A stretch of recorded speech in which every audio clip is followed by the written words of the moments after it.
मानाचा मुजरा करतो आणि ज्यांनी या देशाची राजघटना लिहिली असे परमपूजनीय डॉक्टर बाबासाहेब आंबेडकर यांना अभिवादन करतो. राष्ट्रसंत तुकडोजी महाराज, संत तुकाराम महाराज, संत जगनाडे महाराज, छत्रपती शाहू महाराज यांना वंदन करतो. बाबा जुमदेवजी यांना प्रणाम करतो.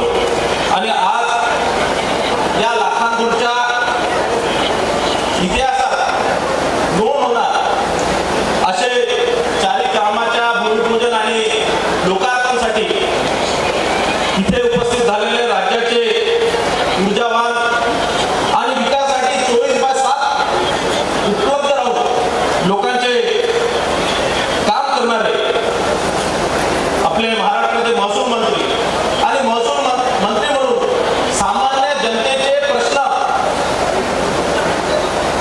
सामान्य रीतीने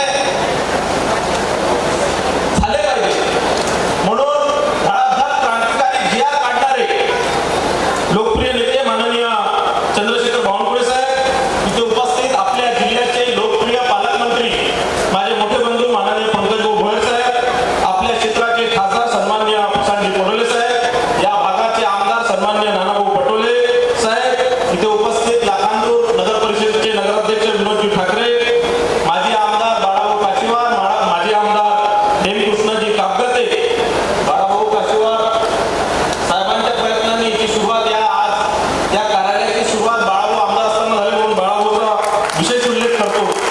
आमचे भारतीय जनता पार्टीचे जिल्हाध्यक्ष आशुभाऊ गुणाने, आमचे संघटन मंत्री बाळाभाऊ रंजनकर, आपल्या जिल्ह्याचे जिल्हाधिकारी लोक बसले पाहिजे असं एक हॉल सुद्धा इथे असला पाहिजे जेणेकरून इथे कार्यालयात येणारे जितकेही नागरिक आहेत त्यांना एक बसाची, कुठे बसायची एक कॅन्टीनची सोय ते होणार.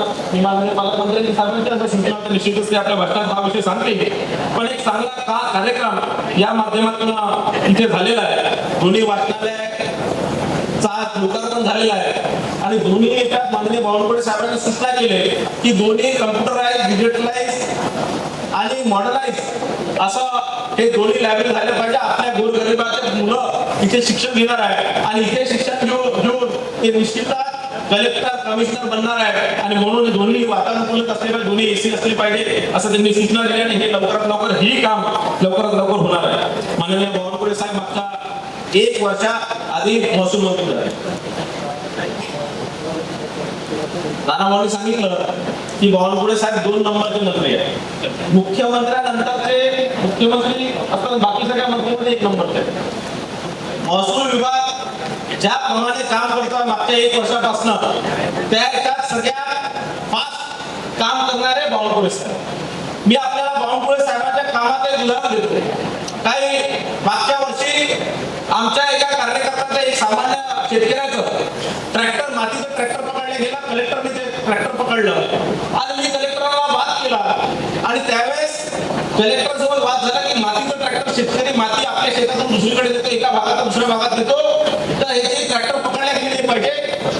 तर त्यांनी मला सांगितलं की नियम असा सांगतो की तुम्ही माती सुद्धा गोलखेडीच्या याच्यातही तुम्हाला रॉयल्टी भरल्याशिवाय नेलं तुमच्या कोणत्याही शेतकऱ्यांना तुमच्यावर कारवाई होणार. मी तिथनंच बावनकुळे साहेबांना फोन केला, म्हटलं हा चुकीचा कायदा या राज्यात असला नाही पाहिजे. तुम्ही पालकमंत्री असल्यावर अशा प्रकारचा शेतकऱ्यांवर अन्याय होणारा एकही कायदा या महाराष्ट्रात नसला पाहिजे.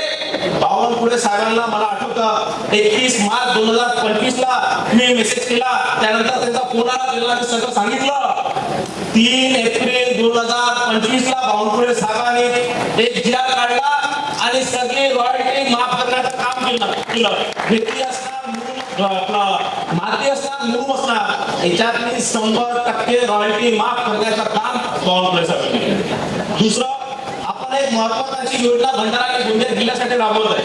टाटा फाउंडेशन असणार आणि नाम फाउंडेशन असणार. टाटा मोटर्स आणि नाम फाउंडेशनच्या माध्यमातून संपूर्ण दोन्ही जिल्ह्याचे जितकेही तलाव खुलीकरण करण्याचं काम आपण मागच्या वर्षापासून सुरुवात केली आहे. बावनकुळे साहेबांना सांगितलं की या संदर्भात आपल्याला अनेक अडचणी येतात. तहसील कार्यालयाचे तहसीलदार असतील किंवा महसूल विभागाचे अधिकारी असणार, पोलीस विभागाचे अधिकारी, त्या सगळ्या त्या वाहतुकीच्या माती आणि मुरुमाच्या वाहतुकीसाठी अडचण त्रास देतात. बावनकुळे साहेबांनी तिकडनं वरून एक पत्र काढलं की या माती याच्यातली जी माती किंवा मुरुम असणार याच्यावर कोणतेही रोखोक करण्याचं काम कोणताही महसूल विभाग किंवा पोलीस विभाग करू शकणार नाही आणि आपण मोठ्या प्रमाणात सगळे तलाव हे पूर्णीकरण करण्याचं काम पुढच्या 5 वर्षात करणार आहे. जे आपल्या आणि जे आपल्या पूर्वजांनी 100 वर्ष आधी विचार करून जे मोठ्या प्रमाणात आपल्या जिल्ह्यामध्ये तलाव दोन्ही जिल्ह्यांमध्ये तलाव बुजून ठेवले म्हणून आज आपण इथे धानाची शेती करू शकतो. आणि कुठेतरी कालांतराने हे तलाव सगळे बुजत चाललेले आहे आणि म्हणून एक संकल्पना आली की हे सगळे तलाव खुलीकरण केले पाहिजे. हे जे कुठेतरी त्याच्यावर अतिक्रमण झाले ते काढले पाहिजे. आणि निश्चितच बावनकुळे साहेबांच्या आशीर्वादाने मोठ्या प्रमाणात लाखो मेट्रिक टन त्याच्यातलं गाळ काढण्याचं काम आणि शेतकऱ्याला जो गाळ देण्याचं काम त्याच्यातला निघणारा मुरुम आहे तो आता पांधन योजना मोठी एक महत्वाकांक्षी योजना पांधन योजनामध्ये टाकण्याचं काम आता आपण या माध्यमातून करणार आहे. त्याच्यामध्ये मोठ्या प्रमाणात सगळे तलाव खुलीकरण होणार, शेतकऱ्याला मोठ्या प्रमाणात पाणी मिळणार, भूजलामध्ये पाण्याची वाढ होणार आणि दुसरं याच्यात निघणारा मुरुम हा सगळ्या ग्रामपंचायतीचे जेही सरकारी कामं असतील, तुमच्या नगर परिषदेचे जेही सरकारी कामं असतील त्याच्यामध्ये माती आणि मुरुम निघणारा कोणतेही रॉयल्टी न देता तिथे वापर करता येईल. या माध्यमातून निश्चितच हे सगळे आपले तलावाचं खुलीकरण होणार. माननीय बावनकुळे साहेब आता आपल्याला एक विनंती आहे की आता हा जो समृद्धी एक्सप्रेस हायवे आहे ज्याने आपला विदर्भ आणि मराठवाड्याचा भवितव्य बदललेला आहे ते एक मोठा समृद्धी मार्ग देशाची जी आर्थिक राजधानी आहे मुंबई याच्यासोबत या समृद्धी मार्गातला जोडण्याचं काम केलेलं आहे. आणि कुठेतरी आपला गोंदिया आणि भंडारा याच्यातून वंचित होता. मी सातत्याने माननीय फडणवीस साहेबांकडे विनंती केली की कुठेतरी आपल्या महाराष्ट्रातला एक प्रमुख भाग एक धान उत्पादक भाग कुठेतरी एखादा सुटला गेला पाहिजे म्हणून त्यांनी नागपूर ते भंडारा आणि गोंदिया आणि भंडारा गडचिरोली असा एक मोठा मार्ग मंजूर केला. आणि त्या माध्यमातून माझी बावनकुळे साहेबांना विनंती आहे की तलावाचं खुलीकरण नाही इथे काही मुरुमांनी माती टाकणार हे सगळं तलाव खुलीकरणाचाच असलं पाहिजे. कारण या माध्यमातून सगळे तलाव खुलीकरण होऊन जाणार, पाण्याचा स्तरही वाढणार आणि इथे मुरुम सुद्धा मिळणार. आणि आपल्याला सांगतो गडचिरोलीमध्ये जवळपास 30-35 लाख कोटीची आता गुंतवणूक येऊन राहिली आहे. माननीय फडणवीस साहेबांनी दावा मोठ्या प्रमाणात तिथे गुंतवणूक आणलेली आहे. आता मोठ्या प्रमाणात स्टील प्लांट तिथे मोठ्या प्रमाणात रोजगार निर्मिती होणार आहे, लाखो लोकांना रोजगार तिथे मिळणार आहे. पण कुठेतरी तो नुसतं गडचिरोलीसाठी तो प्रकल्प राहणार पाहिजे, गडचिरोलीच्या लोकांसाठी तो प्रकल्प राहणार पाहिजे. आपल्या नाकांदूर असणार भंडारा असणार गोंदिया जिल्ह्यातील युवकांना तिथे रोजगार दिला पाहिजे. आम्हाला बावनकुळे साहेबांना ही विनंती करायची आहे की तो नुसतं गडचिरोलीसाठी नाही तर भंडारा आणि गोंदियाच्या युवकांना तिथे रोजगारमध्ये प्राधान्य देण्याचं काम आपण या माध्यमातून करावं. आणि आता या समृद्धी मार्गाच्या माध्यमातून आपल्या नाकांदूरचा पूर्ण समृद्धी एक्सप्रेस हायवे झाला. नागपूर पासून 18 ते 20 तास लागत होता मुंबईला झाला, आता 7 तासात मुंबईला पोहोचण्याचं काम आपण करतो. आणि हा समृद्धी एक्सप्रेस हायवे भंडारा ते गडचिरोली झाला तर आपण अर्ध्या तासात आपल्या भंडारातून 1 तासात आणि लाखांदूरमधून अर्ध्या तासात गडचिरोलीच्या त्या कोणसिरीमध्ये आपल्याला जाता येणार, चामोर्शी MIDC एरियामध्ये आपल्याला जाता येणार. आपला युवक सकाळी 9-9:30 वाजता जाऊ तिथे अर्ध्या तासात पोहोचला, दिवसभर काम केला, रात्री आपल्या घरी परत तो जेवायला येऊ शकतो. अशी एक व्यवस्था या समृद्धी एक्सप्रेसच्या माध्यमातून होणार. निश्चितच त्यामध्ये आता लँड ऍक्विजिशन मध्ये मोठ्या प्रमाणात शेतकऱ्यांचा थोडंसं आज मला अनेक शेतकरी भेटले, त्यांनी सांगितलं की याच्यामध्ये थोडा मोबदला आम्हाला कमी मिळत आहे. पण मी तुम्हाला आश्वस्त करतो कोणत्याही शेतकऱ्यावर अन्याय होणार नाही. ही सरकार माननीय फडणवीस साहेबांची सरकार आहे. या देशात माननीय मोदीजींचं राज्य आहे. कोणत्याही एकाही शेतकऱ्यावर अन्याय होऊ देणार नाही. तुम्हाला तुमच्या जमिनीचा मोबदला पुरेसे मिळणार, तुमचा समाधान होईपर्यंत तुम्हाला ते मिळणार हे मी वचन देतो. माननीय बावनकुळे साहेबांच्या शिक्षण ते वचन देतो. आणि बावनकुळे साहेब आहेत, पालकमंत्री साहेब आहेत, आम्ही जर कुणाचं जर काही राहिलं तर निश्चितच तेही पैसे देणार. मला सांगितलं की आता वलीद ज्या 12 महिन्याचे जमिनी आहे तिला 7 लाख ते 8 लाख रुपये देण्यात आले. त्याच्यापेक्षा 10 पट 5 ते 10 पट पैसे त्या शेतकऱ्याला मिळणार. तुम्हाला चिंता करायची गरज नाही. जोपर्यंत प्रत्येक शेतकरी समाधानी होत नाही तोपर्यंत आपण ही योजना करणार नाही. पण ही योजना हा जो समृद्धी एक्सप्रेस हायवे आहे हा तुमच्या पुढच्या पिढीचा रोजगाराचा महामार्ग आहे. तुमच्या पुढच्या पिढीला रोजगार या माध्यमातून निश्चितच मिळणार. बावनकुळे साहेबांची तर जितकी तारीफ केली तितकी कमी आहे. धडालेल्या जिहाद काढला, गावमुक्ताचा जिहाद काढला, आता या रस्त्याचा जिहाद काढला. येण्याचे जे त्रास जे आपल्याला होत नाही हे करताना आपल्या जमिनी आपल्याला काही व्यवसाय धंदा करताना आपल्या पोरांना येणे करायला जे त्रास होत होता आणि येण्याची अटक आता रद्द करण्यात आली आहे. मोठ्या प्रमाणात बावनकुळे साहेब मंत्री झाल्यावर सगळ्यात महत्वाकांक्षी काम जर त्यांनी केलं तर पट्टे देण्याचं काम. त्यांनी नुसतं दिवस रात्र काम करून त्या वन जमिनीचे पट्टे देण्याचं काम असणार, त्याचे जिहाद काढणं असणार किंवा शहरी भागांमध्ये, ग्रामीण भागांमध्ये जे मालकी हक्क पट्टे देण्याचं काम, त्या याच्यामध्ये जेवढे अडथळे येत होते ते सगळे सोडवण्याचं काम तुम्ही केलं.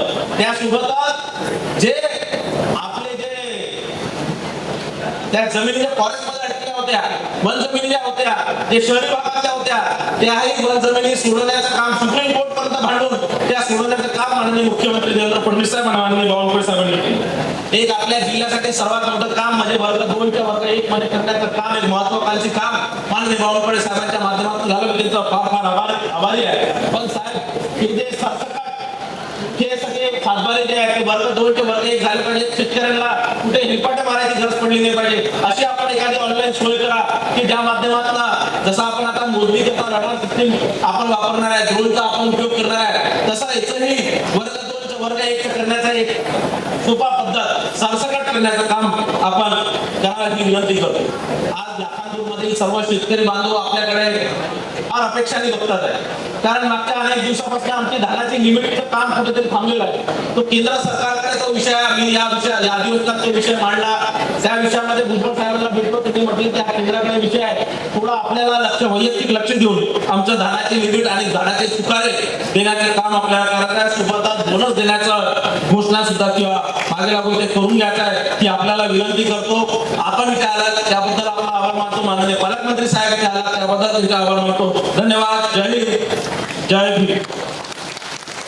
भंडारा गोंदिया जिला वासियों के लिए खुश खबर है। अब आपका मनपसंद channel BS crime India news अब आपके केबल नेटवर्क पर, जी हां, अपने केबल नेटवर्क के एशियन चैनल नंबर 50 पर उपलब्ध है। BS क्राइम इंडिया न्यूज पर खेल, राजनीतिक, क्राइम, साहित्य व अन्य खबरें प्रकाशित की जाती है। हमारे साथ जुड़ने के लिए तथा हमारे चैनल में खबरें, विज्ञापन आदि के लिए संपर्क करें 8669151757 पर।